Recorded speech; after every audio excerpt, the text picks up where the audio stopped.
You are about to meet a Renaissance man, someone who does things that nobody does, and you're going to get a kick out of it. Meet Eric Johnson. Hey, Eric. Hey Eric, how you doing? Good. Well, we got double Erics today. So, Eric, what are you going to do today? Today, I'm going to be essentially working on a church altarpiece that I've commissioned for.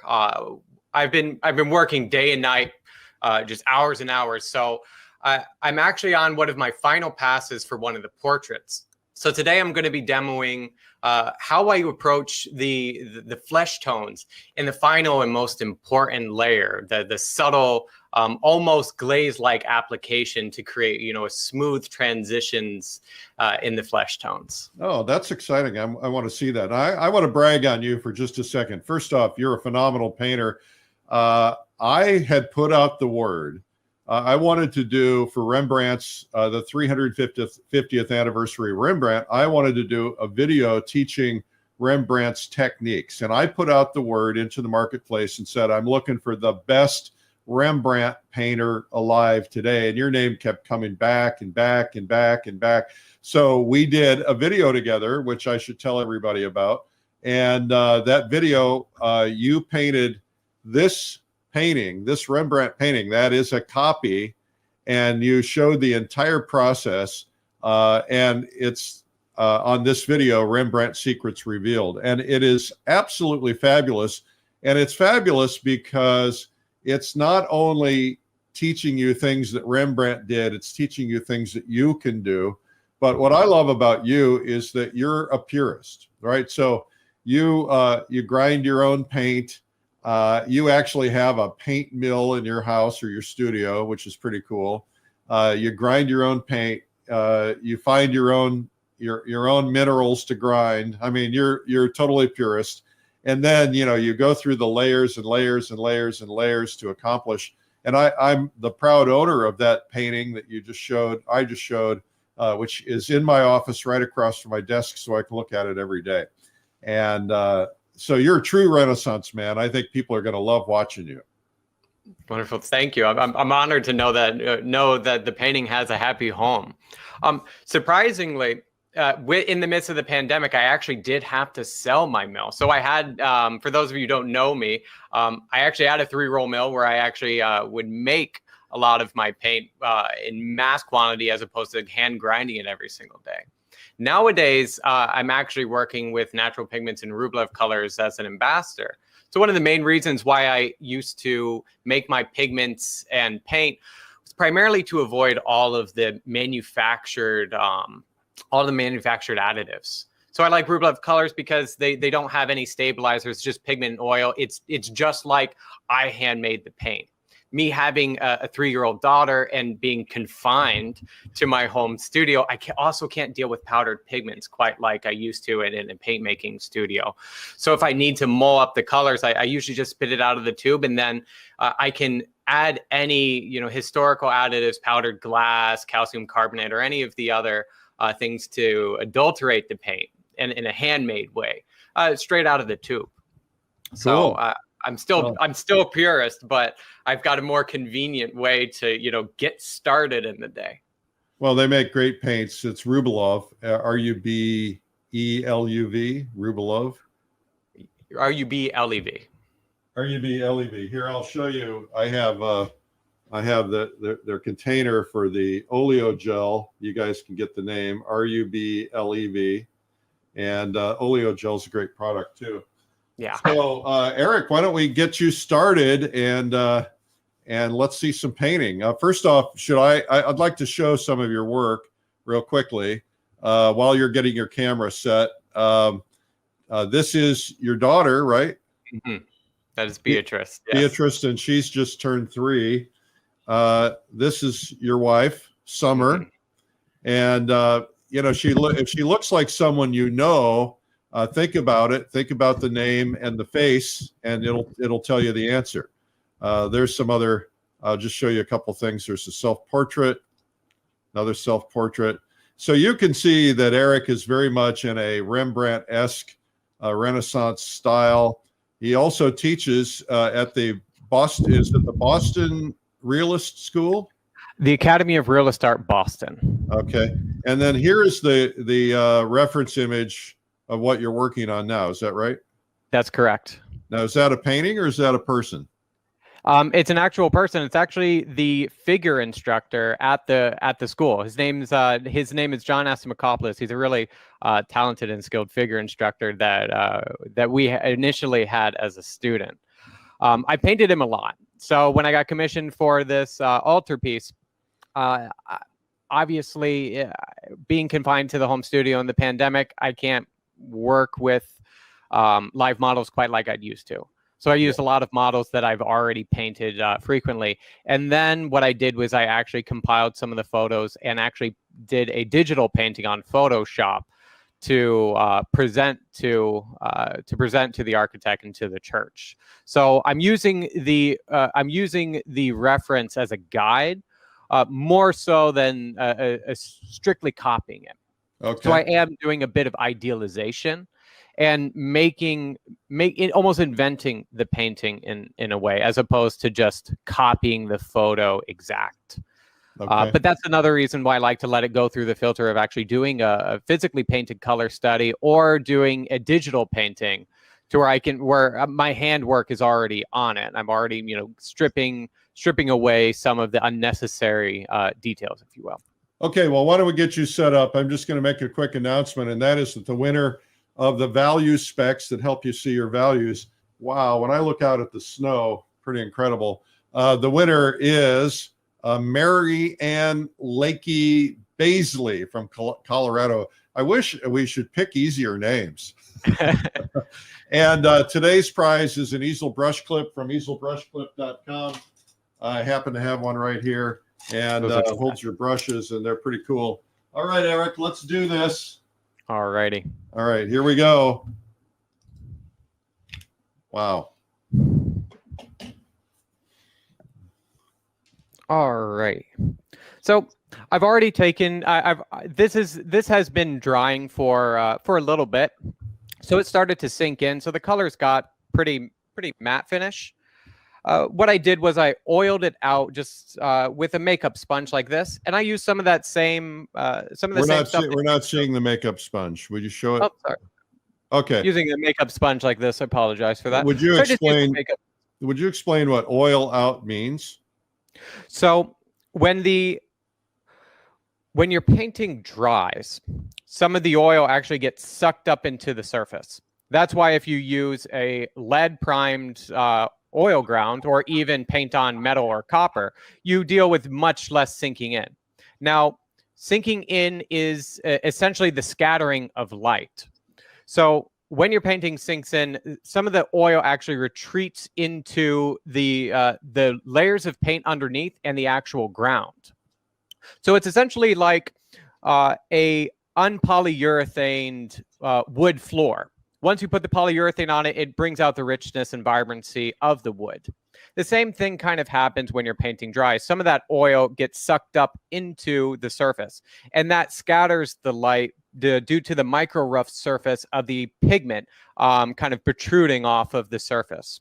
All right. So what you do is you take a small amount of oil, or in this case, we're using oleo gel, which I believe is proportions of 70% oil and 30% fumed silica, to just wipe it gently on the surface, and then use the clean part of the sponge to just wipe away the majority of it. Yeah, you got to make sure it's really dry, though. Otherwise, you're going to smear, right? Oh, yeah. Oh, yeah. And another thing, I know a lot of people are big fans of using things like turpentine and odorless mineral spirits.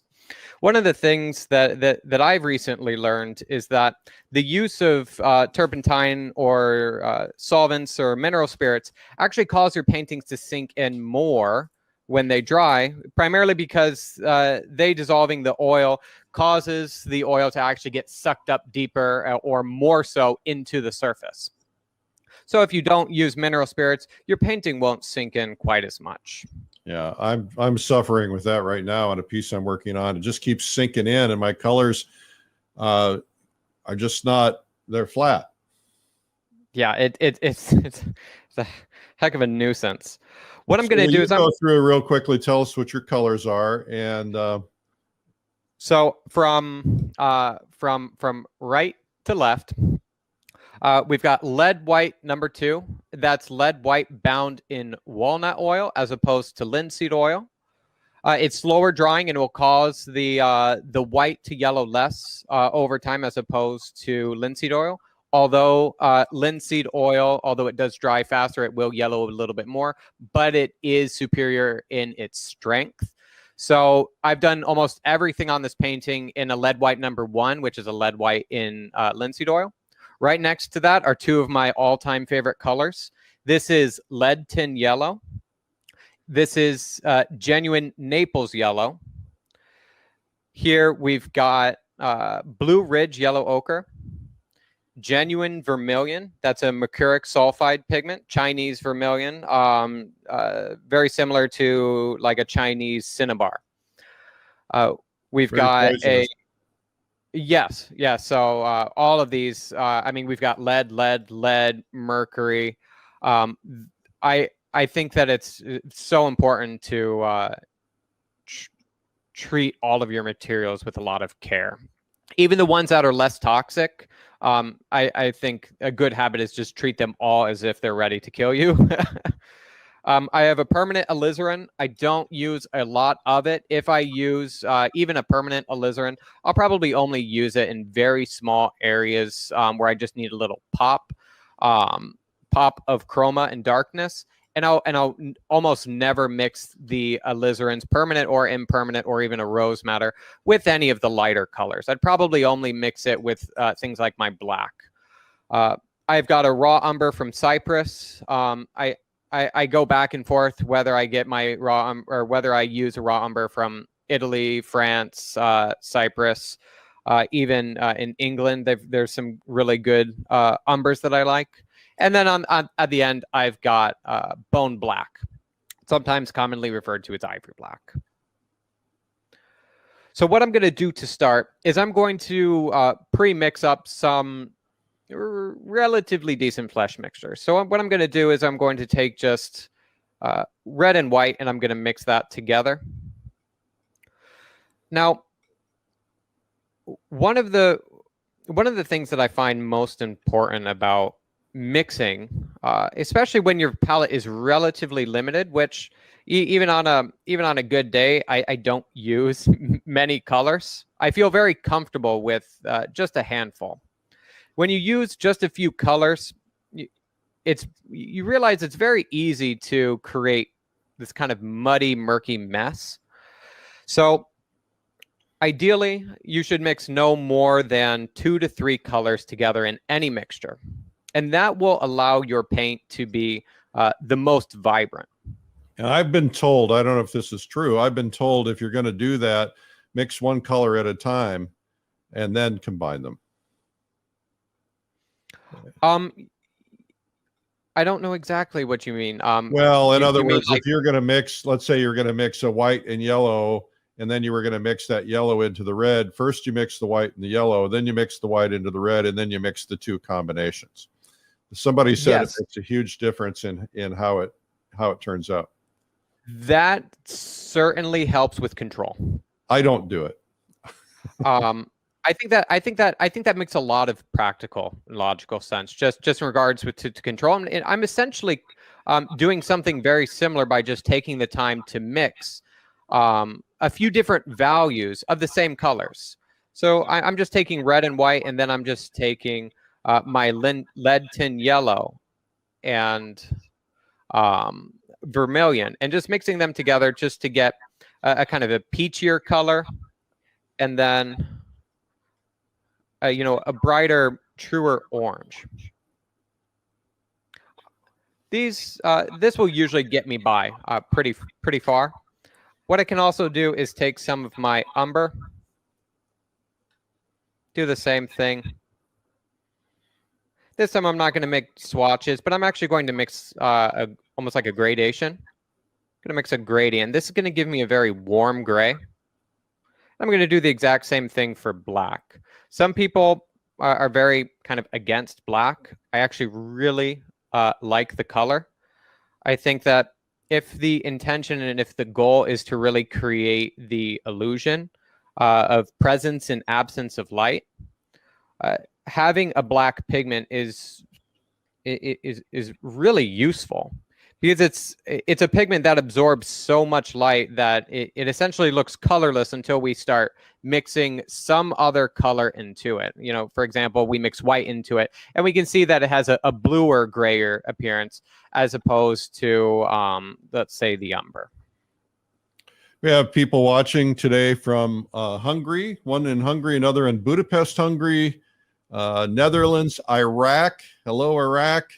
Let's see, Cyprus. Man, I'd like to be in Cyprus about now. Oh, right. Saskatoon, Ontario, Switzerland, Pakistan. You got a big audience around Poland. Man, you guys, I really love it when you say where you're from in the comments. That helps. And of course, we're giving away today, we're giving away an easel brush clip from the comments. So make sure you leave a comment. It's a great product. So one of the main brushes that I'm going to use today are actually a synthetic red sable. Trekell makes them. They're no longer selling the natural red sables, and kind of like what you were saying about me being a bit of a purist. It's true. I am a natural hair type of guy, but they've now been making these synthetic red sables, and I can't get the natural red sables from them anymore. And I have to say, I'm really liking. They're called Sienna, the Sienna brushes, but the synthetic red sables are really, really nice and frankly affordable. Which, I mean, I'm not one to spend a crazy amount of money on brushes, but because things are so subtle and soft right now, I'm going to use natural hair or a synthetic that mimics a natural. All right. You better start doing some painting. You're going to start losing audience here. So what I can bust your chops. We're friends. I can do that. What I'm going to do is I'm going to come to my lightest and darkest values. So I'm going to start by working around the eye.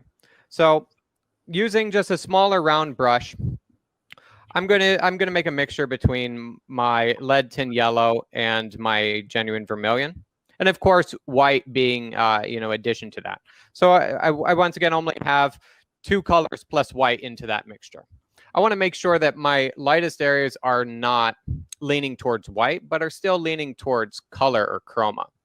But I do want to start my day off by keying my painting by stating my lightest and darkest moments in the area and making sure that my lightest moments still are chromatic, meaning the intensity of the color is still relatively vibrant or high. But I know that I do want to go just a touch brighter than I have right now. So I'm going to state some of the lightest moments around the eye and the forehead. I want to make sure that I keep that lightest moment away from, let's say, the edge of the eyelid. If I were to take something extremely light and put it right up against something really dark, it would make the painting look a bit graphic, or it would seem to flatten it. So we always need a transition around every edge and around every volume. Once I've done that, I actually retire that brush. I save this brush for mixtures of lead tin yellow, white, and vermilion. If I need a brush with pure vermilion and white, I will grab a brand new brush for that. What I'm now going to do is I'm going to go to some of my darker values. What I'm going to do is I'm going to pick up a round brush. I'm going to make a mixture with now vermilion and black. And that's going to give me a pretty rich, vibrant red. And it will allow me to keep this mixture simple. And as opposed to lightening with white, I'm just going to lighten with more of my vermilion. There's this weird conundrum in painting. It's it's one of the ass backwards way that you have to think. If you want your painting to look vibrant and bright, you actually have to do your painting darker than you think. So I'm really trying to make sure that I am achieving a rich and dark enough appearance around the eye and in the eye. as opposed to constantly just going lighter and lighter and lighter, because that ultimately will result in a chalky kind of deadish looking flesh tone. So what I'm doing is I'm going to go around the eyelid. Now, because my mixture is only vermilion and black, I don't have to constantly be wiping paint off of my brush. I can just add more or less vermilion or black into it. And this brush, essentially is good to go for the entire duration that I paint with it, so long as I don't mess up too bad and decide to put 8 different colors into it. Yeah. So what I'm doing is I'm just restating what I already have. So in this moment, it may not look like I'm doing all that much, but when you are furthering the development of your painting, and if you are deciding to oil it out, you're oiling it out because you like what you have down beneath and you want to continue it farther. So until this point, I really have not oiled out my painting, and I've painted on it just regular, sinking in matte, very patchy looking painting. But because I've oiled it out, I'm essentially stating that what was down below, or what was already on the painting, is worthy of recapitulation. So I'm restating what I actually have to re-wet up my entire painting. That way I can continue what was not finished from the days before. All right. Hello, Chile. Hello, Norway. Hello, Australia. She says she's having trouble with snakes and getting the dogs out. Oh no. We're just having trouble with snow. Eric, how cold is it right now where you are? It's 12 degrees right now, which is very unusual for Texas. And it's because the windmills froze up. About 25% of the Texas power is based on windmills. But Texas very rarely ever gets cold like this, and certainly doesn't freeze up. And so now they've discovered that windmill power may have its limitations in climates like this. Oh, wow. I didn't even think, I don't even think of that as a factor, huh? Half of our city and half of my employees here have no power, no heat, pipes are frozen. Wow. So what I'm doing is I'm going to start stating the round spherical volume for the eye. I want to make sure that I don't paint the white of the eye just black and white or just a cold gray. But I do want to make sure that I am using some flesh tones or some colors and mixtures that I would actually use in a flesh tone, actually in the white of the eye. That allows the eyes to seem less like they're made of porcelain or glass, like a fake eye, and almost makes it seem more so that the eye is sitting depressed in the orbit or in the eye socket, and that some of that light on the top cheek can actually bounce into it and color the relatively colorless white of the eye. I also want to make sure that I'm going dark enough around the exterior perimeter, especially far left, because my light source is coming from the far right. So when I am painting the eye and when I'm restating these values, I am thinking of a conceptual idea of the spherical volume. Sometimes when you're working from life or even a photographic reference, if you have to work from it, sometimes the amount of information can seem rather limited. Areas like the eye can be so small that it almost looks like one just light shape. That's I would say always an opportunity for you to introduce some of the imaginative conceptualization. That way, you're creating the illusion of the sphere. So even in something small like just the white of the eye, I'd still be thinking about that large spherical volume that is sitting underneath. Eric, we have a question from someone who asked what you used for your underpainting. For my underpainting, I I did a fully colored underpainting in a very kind of French academic, in a very French academic way. So the area that was red fabric was essentially just scumbled the appropriate red fabric. The flesh tone in the light was just scumbled with flesh tone. Same thing with the beard. So I only have 2 months to do this altarpiece.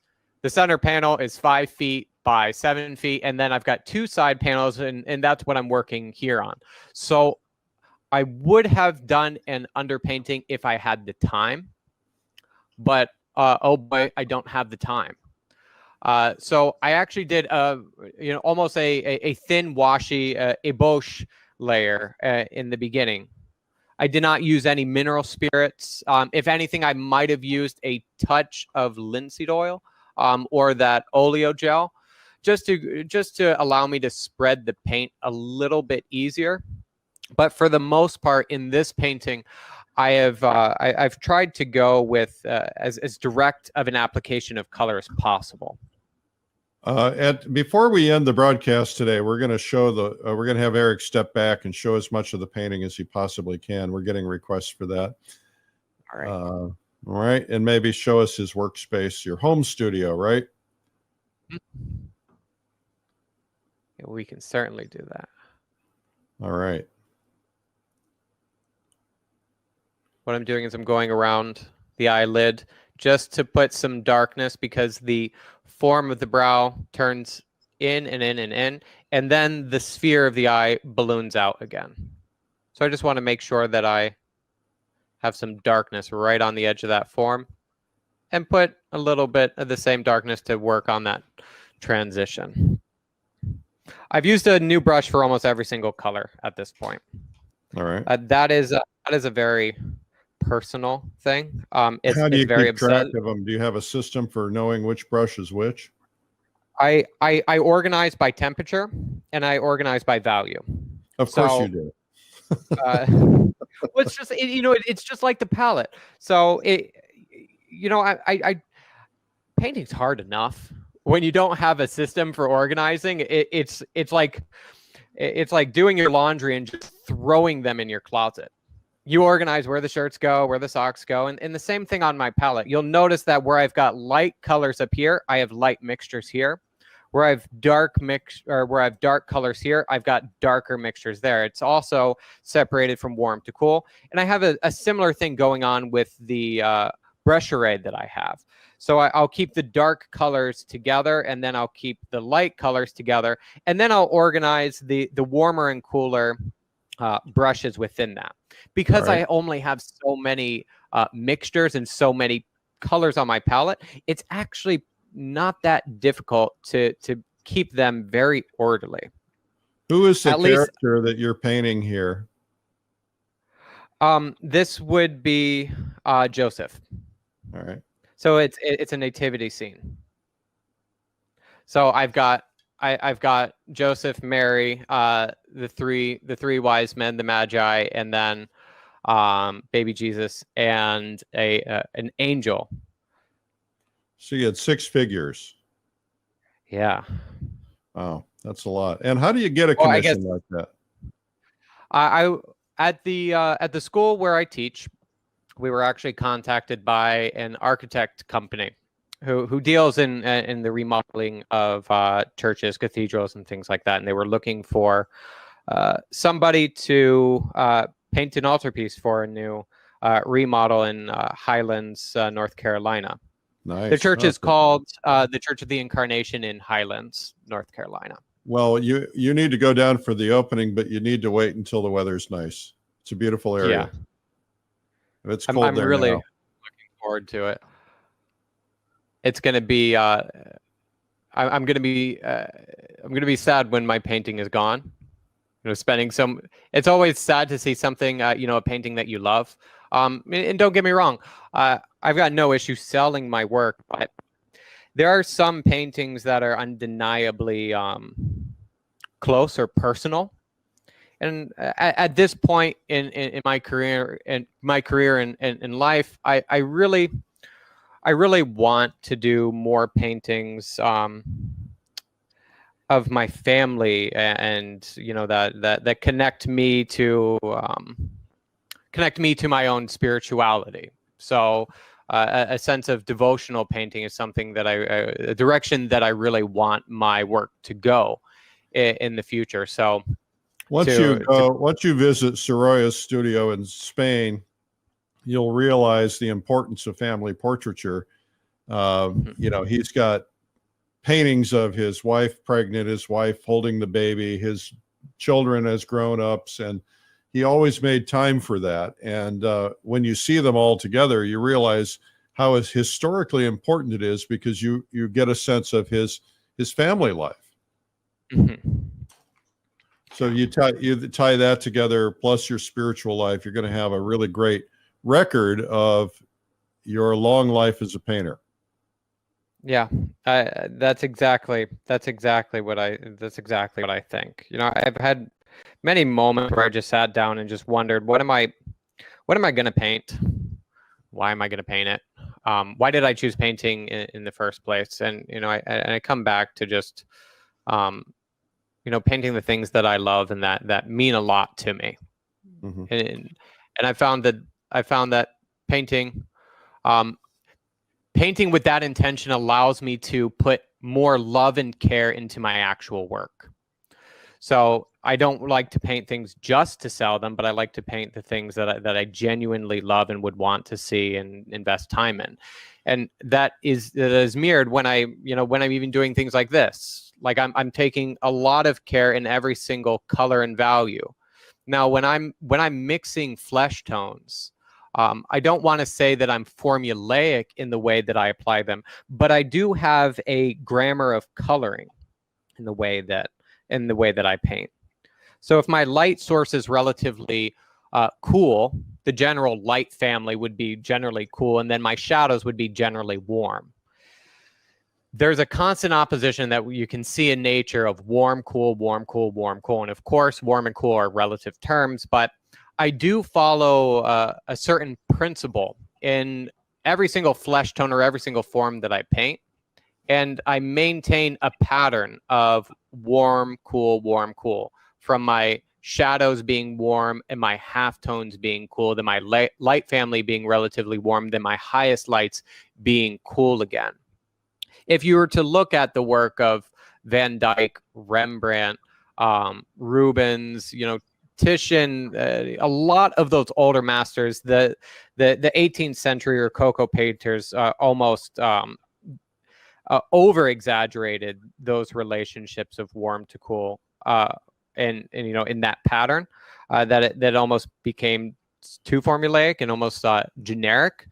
But I'm trying to maintain a sense of law and integrity in every single color that I paint. So I'm not looking for just the right flesh tone mixture, but I'm also letting the painting around guide my hand to make a decision of which color to add into the mixture, whether or not I want it to be warmer or cooler. Well, you just show us real quickly with the other end of your brush. Give us some examples of warm, cool passages where it's where it's going very, what's the word I'm looking for? Variegated. Oh, okay.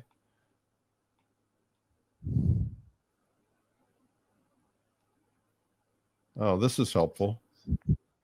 So here on the finger, you can see that my light source is relatively cool. So I've got this shadow that is warm. It's also getting a lot of bounced light, but the shadow here is relatively warm.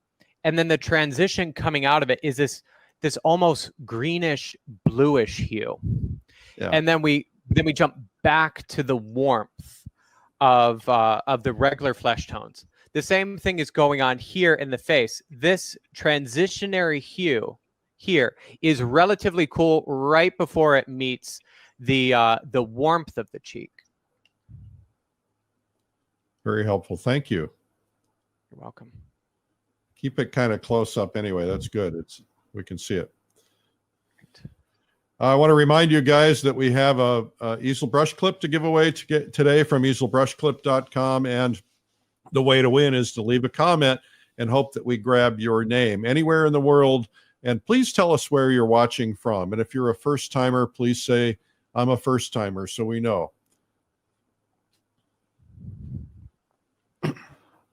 When painting relatively thin pieces of flesh, for example, the eyelids, I think we can take a reference from Rubens when he said that you should paint flesh tone like a plume of grapes.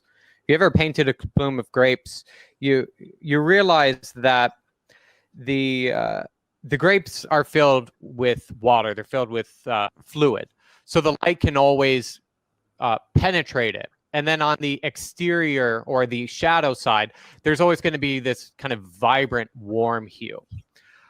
I think of that whenever I'm painting eyelids or a nostril or even an ear. Wherever there's a thin area of skin where the light can penetrate, I like to paint those areas a little bit extra warm or a little bit extra red or chromatic. That way, it really starts to look like that is thin skin and that light can actually travel through it uninterrupted. On the other hand, in an area that is very close to bone, so if you were to feel on your nasal bone, top of the nasal aperture or around the eye socket, you'll notice in a lot of classical paintings and even on yourself, you'll notice a very cool moment right in this area. So what I'll do is I'll thinly apply a very kind of bluish, cool hue there. Primarily to tell the viewer that is an area that's very close to the bone and that the skin is transparent. Question, do you take consideration of the distance viewers are going to see the painting? Yes, that I was actually just talking to one of my colleagues about that because I'm so used to doing very highly refined detail work for gallery pictures. But this being in a large altarpiece and primarily being seen either A, 10 feet up in the air, or B, from 50 feet away as people are sitting in the pews. Yes. So I find myself in this painting not blending or not getting hung up on too much of the minutia. And I'm really trying to keep the large effect and keep my general shapes as bold and as relatively graphic as possible. Because if I fiddle it too much, it's just going to look like mush from distance. You see artists like. Do you have to do any foreshortening on this painting because of the height that it hangs? Not so much. Not so much. I mean, it's going to be at about waist height. The center panel, I have made the center panel is longer and taller, so I have made some of the information a bit bigger when it gets very high, and I've also exaggerated some of the change from one plane to the next. I look at, let's say Michelangelo's Sistine Chapel. That is an example where he's over exaggerated the figures more so than any of his other work. And it makes a lot of sense because those figures have to be legible and seen from great distances away. So did I ever tell you about our recent visit to the Sistine Chapel? No. I take an annual art trip, take art collectors and art lovers to museums and things in Europe every year. And first time we were in the Sistine Chapel, we managed to get the lights on, which was unusual because they never do that. But the second time we managed to get a private viewing inside the Sistine Chapel, because the last time there were 50,000 people in there, shoulder to shoulder. So we managed, because of our connectivity, to get a private viewing for our 50 people. So we were able to lay on the floor and look up, and wow. We got the lights on, and I did the first ever live broadcast from inside the Sistine Chapel. it was so rare that Yahoo News picked it up and it went national. So Oh, it was wow. pretty cool. Of course, I got busted because they didn't want me doing that. So Well, what's done is done, right? that's right. Wonderful, wonderful. This we hope we're going to be able to take our trip this year. We don't know. By the Yeah, way, I've got a trip I'm taking to Russia. The trip is now sold out. We're taking waiting lists in case we can get some more people in. And congratulations. Our fine art trip, we don't know if it's going to happen this fall or not, but if so, we're going to Vienna and Berlin and Dresden. It's going to be nice. Oh, exciting. Very exciting. Great museums. Yeah, we were wanting to take a trip to Germany this summer, but we're in the same boat where we don't know whether or not, it can happen. Right. So I'm just hopeful that everything works out and the world gets back in order and we can go to the museums again and travel and be merry. Be merry. I'm merry no matter what. Yeah. The goal of this broadcast is to help everybody be merry and not to get all freaked out about what's going on in the world. True.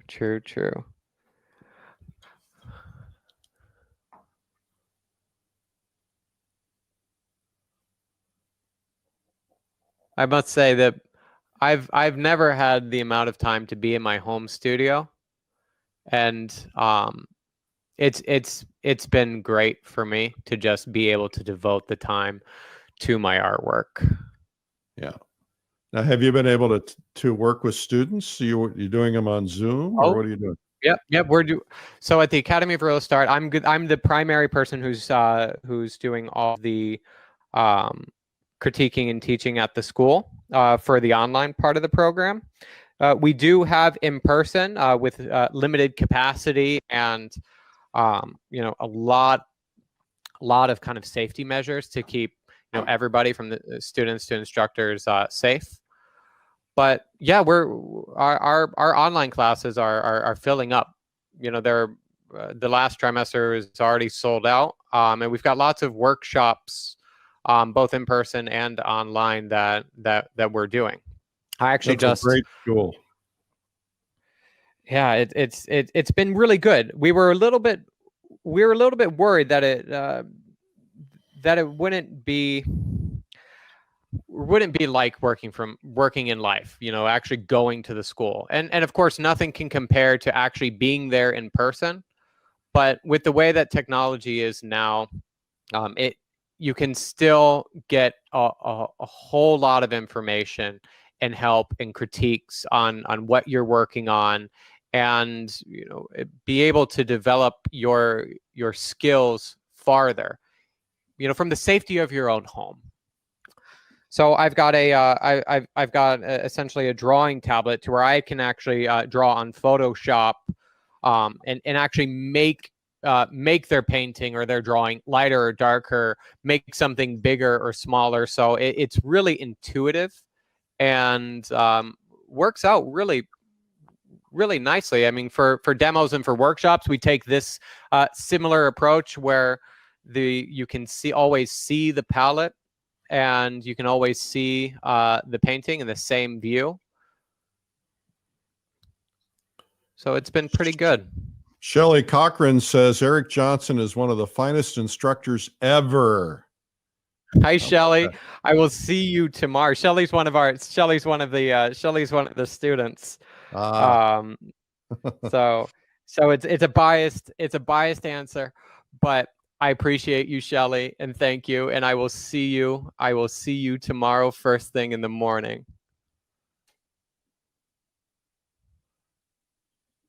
If you guys are enjoying this, please do likes and thumbs up and hearts and smiles and all that stuff. It's always nice to see it. Now, Eric, when do you anticipate this entire commission being finished? April 1st. Really? No April Fool's jokes. No April Fool's jokes there. Right. Yeah. There will be no sleep, Eric. There will be no sleep. There will be early mornings, Well, you're and young. I will stay comfortably caffeinated. Eric, you're under It's 30. good. You can go till April 1st without sleep. It will be done. That's the date that they need it, and that's the date that I said that I would get it to them. Word is bond. It's not that it's easy, but it will be done in time, without any worry. I can always put the time in. You know, this is my life. Send them a link to this broadcast, and they can share it with the members of their church, and that way they can see a little bit of how it's painted. Oh, I already planned on it. Yeah, this is my great marketing mind. Figure out how to get new viewers.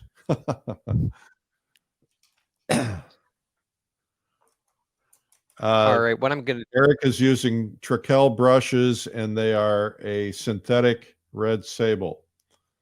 The line is called Sienna. Sienna. I'm taking just a bit of pure genuine vermilion and just putting it on the tear duct. I'm letting that be my lightest moment in the tear duct, as opposed to using white.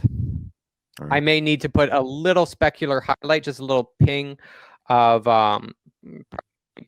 pure white and lead tin yellow, but I'm letting the vermilion dictate how bright I can go. I don't want to add anything into it, because everything that I add into it will only dirty it. It will only decrease its intensity.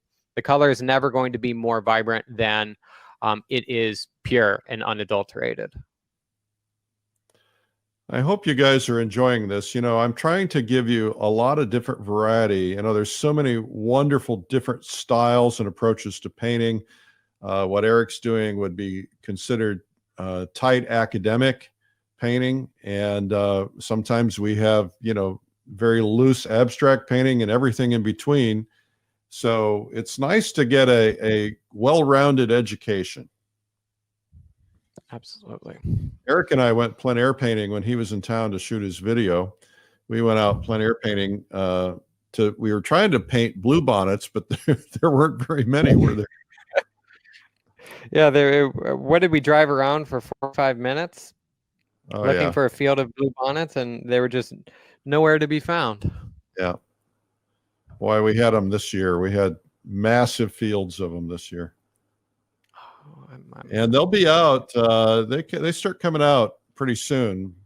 So, of course, right now we're having unexpected winter weather, and that's really good for bluebonnets. So snow and bluebonnets, they tell us that before we spread our bluebonnet seeds to put them in the freezer, they become more prolific that way. So we'll see what happens this year. I'm wanting to get some Rembrandt tulips or some parrot tulips for this upcoming spring for still life painting. Put them in the garden. Well, those I'm sure. Yeah. Oh, yeah. Oh, you're gonna grow your own. How nice. Yeah. Yeah. I'm gonna strategically take them out of the freezer. That way, I can keep letting them sprout up, because you know, it takes me a long time to get a painting done, and tulips just come and go so fast. Yeah, they don't last very long. So what I'm doing is I'm putting a very greenish. So I'm taking the raw umber in white, and I'm creating this greenish transitionary tone to make the front plane of the face just look a little bit brighter. The key is I want the front plane of the face to look brighter without actually making it brighter. I can do that by using contrasts. So what I'm doing is I'm darkening some of my transitions.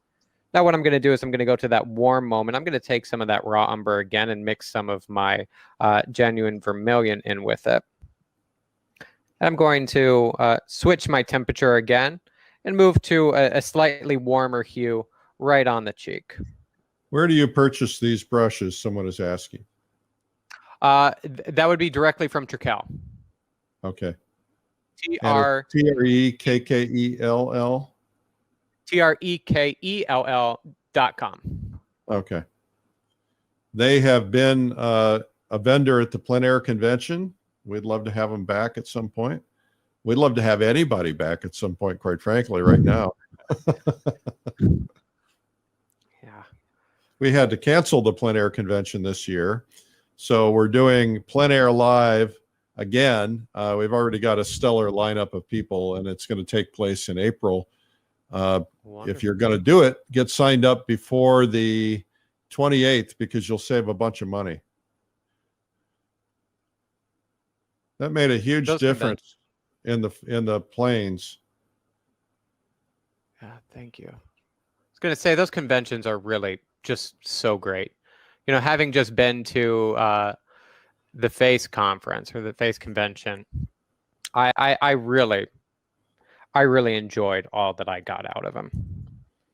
And just to be able to speak and interact and learn from so many great artists that are working today is really just,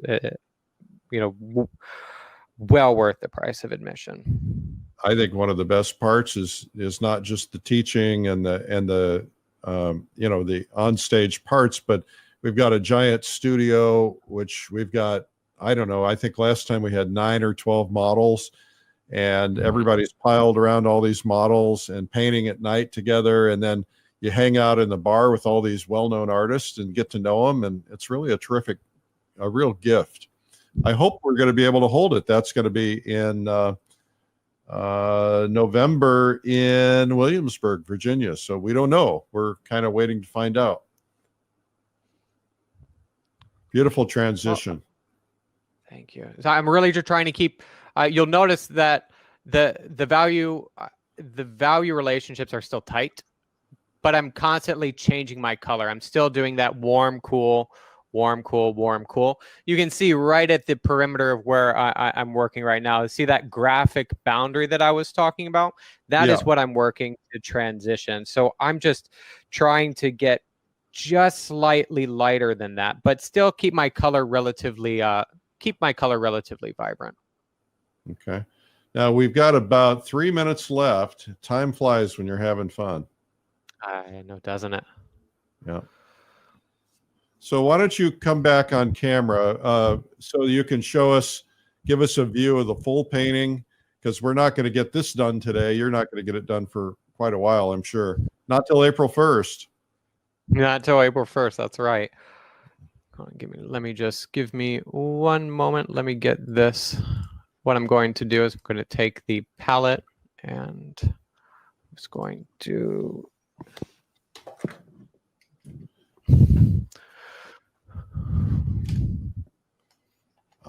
now he's shaking his finger. Give me 1 moment. Let me just change my lens. That way I can give you a good shot of it. All right. I'll tell you what, because everybody wants to see this. While you're doing that, I'm going to take you off camera for just a second. And then while you're doing that, I'm just going to play something for everybody. And then we'll be right back. Painting outside is fun, and everyone is doing it. It's a great way to make new friends, be creative, and enjoy the outdoors. But painting outside requires different skills than painting inside, and it helps to learn it from the best. Monet and the Impressionists called it plein air painting, and the movement is bigger than ever. Now thousands are going outdoors to paint. Once you master plein air painting, your paintings will be transformed because you'll learn to see light, color, and form differently at the second annual Plein Air Live, a worldwide virtual online art conference devoted to plein air painting. 3 days of world-class artists demonstrating various techniques for outdoor and landscape painting. You'll get to know other artists and instructors personally through our breakout sessions. And we'll even paint together at the end of each day. This year's faculty includes Kevin McPherson, Kathleen Dunphy, Joseph McGurl, Camille Priswadek, Christine Lashley, Michelle Uzabelli, Dawn Whitelaw, Lori Putnam, Dave Santillanes, Bill Davidson, Don Demers, John McCartan from Australia, and more to be announced. Get private access to our exclusive members group to become part of our community. And learn to take your artwork to a higher level. Plein Air Live, April 15th through the 17th. Sign up today and join the world as we learn art together. And for people who want to learn painting from scratch, start with our Beginner's Day on April 14th. We'll teach painting in different mediums like watercolor, gouache, pastel, acrylic, oil, and we'll teach subjects like trees, clouds, mountains, water, and more. You'll see your artwork get better faster as you learn from top artists from all over the world. Make history as part of the Worldwide Art Conference. Plein Air Live. Sign up today and join the world as we learn art together. From the publishers of Plein Air Magazine.